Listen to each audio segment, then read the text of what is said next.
یہ لکڑی جو ہے استعمال ہوئی تھی اس کے چھت میں۔ اس طرف یہ کونے میں جو ہوٹل ہے سامنے، اس کا نام ہے عثمان بن عفان۔ 700 صحابہ کی جماعت جو تھی وہ وہاں سے آگے، کیونکہ اس نے یہ حجت پیش کی تھی کہ ہمارا تو آپ کے ساتھ عہد ہے کہ مدینہ کے اندر رہ کے ہم نے لڑائی کرنی ہے، قتال کرنا ہے۔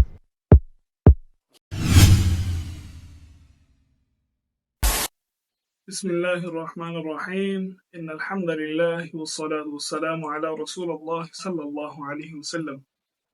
السلام علیکم ورحمۃ اللہ وبرکاتہ۔ آج کی جو ویڈیو ہے وہ آپ کو میں اس میں سید الشہداء اس مقام کی غزوہ احد جہاں پہ ہوئی تھی اس مقام کی میں آپ کو زیارت کرواؤں گا۔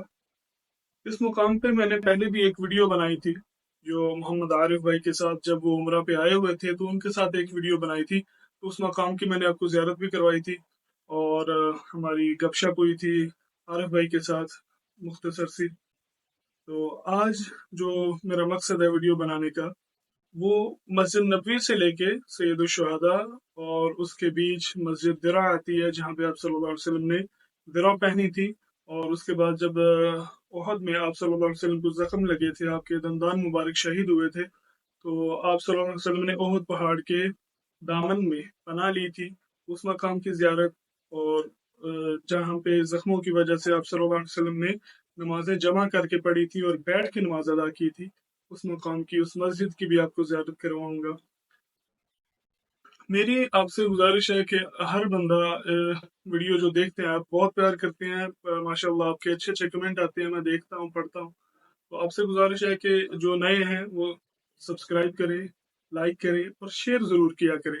ایک بار شیئر کرنے سے 5 لوگوں کو ویڈیو جو ہے واٹس ایپ پہ شیئر ہو جاتی ہے، تو کم سے کم 5 بندوں کو شیئر کریں، آگے وہ 5 کو کریں گے تو اسی طرح سے آپ کو اس کا ثواب بھی ملے گا انشاءاللہ۔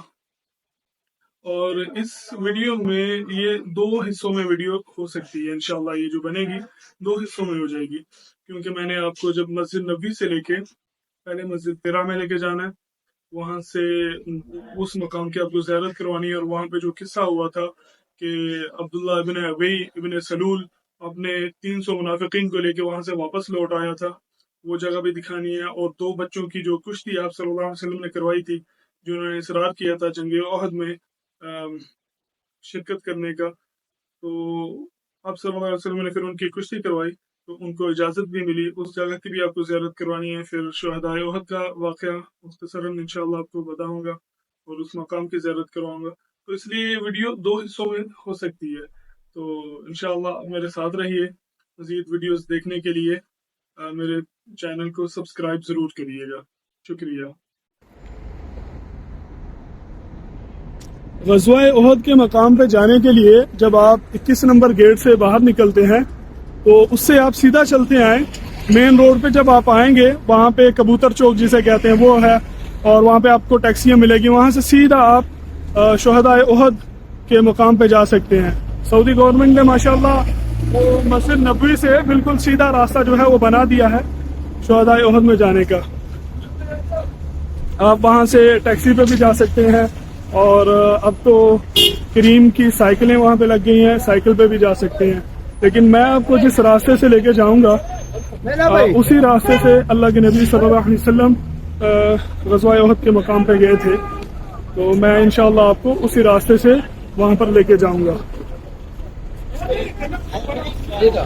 آج جمعے کا دن ہے تو ماشاءاللہ بہت زیادہ رش ہے۔ یہ جو سامنے آپ کو ہوٹل نظر آ رہے ہیں، ان کے پیچھے سے راستہ جاتا ہے مسجد نبوی میں۔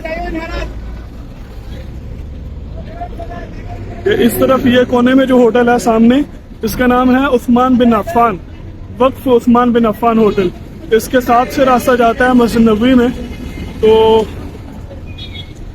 یہ عثمان بن عفان کے نام سے ہے یہ ہوٹل، اور وقف کیا گیا ہوا ہے مسجد نبوی کے لیے، جو بھی اس کا اخراجات یا اس سے آمدنی ہوتی ہے وہ مسجد نبوی میں استعمال ہوتی ہے۔ تو یہ جو راستہ ہے یہ بالکل سیدھا راستہ شہداء احد میں جاتا ہے، اسی راستے سے اللہ کے نبی صلی اللہ علیہ وسلم 1000 کا لشکر لے کے یہاں سے آپ روانہ ہوئے تھے۔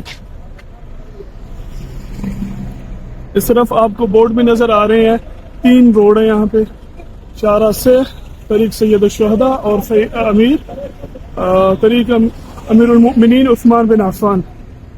تو 3 روڈ ہیں. ہم نے جس روڈ سے جانا ہے اس کا نام بھی طریق سید الشہداء ہے. وہ بالکل سامنے اس کا بورڈ لگا ہوا ہے.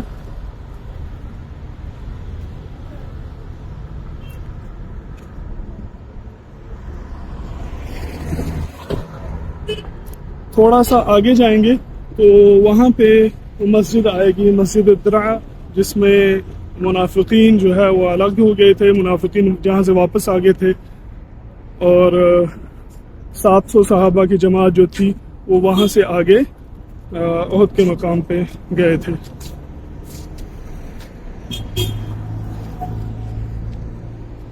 یہ آپ دیکھ سکتے ہیں، یہ بورڈ لگا ہوا ہے طریق سید الشہداء، سید الشہداء روڈ. اسی روڈ پہ ہم نے سیدھے جانا ہے. بسم اللہ الرحمن الرحیم. یہ وہ مقام ہے جہاں پہ اللہ کے نبی صلی اللہ علیہ وسلم 1000 کا لشکر لے کے پہنچے تھے، اور یہاں سے پھر عبداللہ ابن ابی ابن سلول جو ہے وہ منافق اپنا 300 کا لشکر لے کے واپس ہو گیا تھا، کیونکہ اس نے یہ حجت پیش کی تھی کہ ہمارا تو آپ کے ساتھ عہد ہے کہ مدینہ کے اندر رہ کے ہم نے لڑائی کرنی ہے، قتال کرنا ہے، تو آپ تو مدینہ سے باہر جا رہے ہیں. تو اس کے ساتھ وہ اپنا 300 کا لشکر لے کے یہاں سے واپس چلا گیا تھا. اور پھر جب 1000 کے لشکر میں 300 واپس ہو گیا تو سامنے جو آ رہے ہیں وہ 3000 کا لشکر تھا مشرکین مکہ کا. تو 2 قبیلے تھے جن کے بھی حوصلے پست ہوئے، تو انہوں نے بھی کہا کہ ہم 700 کا لشکر 3000 کے لشکر سے کیسے مقابلہ کریں گے. تو ان کے حوصلے بھی پست ہوئے، تو اللہ تعالیٰ نے قرآن مجید میں آیتیں اتاری. وَإِذْ هَمَّتْ طَائِفَتَانِ مِنْكُمْ أَن تَفْشَلَا وَاللَّهُ وَلِيُّهُمَا وَعَلَى اللَّهِ فَلْيَتَوَكَّلِ الْمُؤْمِنُونَ. کہ مومنوں کا دوست تو اللہ ہے اور مومنوں کو اللہ پہ توکل کرنا چاہیے. اس طرح سے ان 2 قبیلوں کے حوصلے جو ہیں وہ بھی بلند ہوئے. تو پھر یہاں سے اللہ کے نبی صلی اللہ علیہ وسلم ان کو لے کے غزوہ احد گئے. یہ جو سامنے آپ کو مسجد نظر آ رہی ہے، اس مسجد کا نام ہے مسجد الدرع. درع کا مطلب ہوتا ہے ذرا. اللہ کے نبی صلی اللہ علیہ وسلم نے یہاں پہ اپنا درع جو ہے وہ پہنا تھا، اور باقاعدہ جو کھول تھا سر پہ پہننے والا، جنگ کے دوران جو پہنتے تھے وہ بھی پہنا تھا. تو یہاں سے اللہ کے نبی صلی اللہ علیہ وسلم نے جتنے بچے تھے ان کو واپس جانے کا حکم دیا.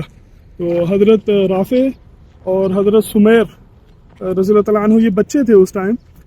رافع کی عمر، حضرت رافع رضی اللہ تعالیٰ عنہ کی عمر 15 سال تھی اور سمیر کی 14 سال تھی. تو رافع کو اجازت مل گئی. تو جب ان کو اجازت ملی تو حضرت عمیر نے اعتراض کیا کہ یا رسول اللہ، میں حضرت رافع سے زیادہ تگڑا ہوں، میں زیادہ پہلوان ہوں، مجھے بھی اجازت دیں.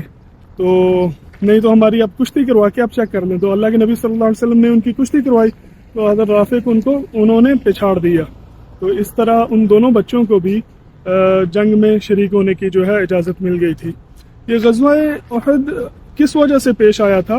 جب 2 ہجری میں غزوہ بدر ہوا تھا تو مشرکین مکہ کے 70 سے زیادہ، جو تقریباً 70 سردار تھے، وہ مارے گئے تھے، جہنم واصل ہوئے تھے. تو اس کا بدلہ لینے کے لیے ابو سفیان جو اس ٹائم پہ مسلمان نہیں ہوئے تھے، اور حضرت خالد بن ولید اور اکرمہ بن ابی جہل جو تھے، انہوں نے بدلہ لینے کا فیصلہ کیا. تو سن 3 ہجری میں غزوہ احد کا واقعہ جو ہے وہ پیش آیا. تو مسلمانوں کی فتح تھی جو ایک حکم کی نافرمانی سے جو ہے وہ فتح شکست میں تبدیل ہو گئی. یہ وہ مسجد ہے جس میں اللہ کے نبی صلی اللہ علیہ وسلم نے درع پہنی تھی، اور بعض روایت میں آتا ہے کہ 3 نمازیں اور بعض میں آتا ہے کہ 4 نمازیں جمع کر کے اس مسجد میں ادا کی تھیں. تو چلیں میں آپ کو مسجد کا اندر سے بھی نظارہ کرواتا ہوں. یہ اسی پرانی حالت میں ہے، غالباً عثمانیوں کے دور کی. تو کیا روحانیت ہے اس مسجد کی، ماشاء اللہ.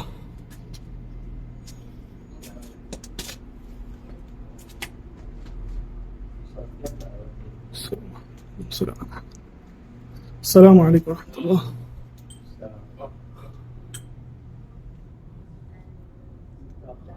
سبحان اللہ. صلی علی محمد وعلی آل محمد وعلى آل إبراهيم. وبارك على محمد وعلى آله.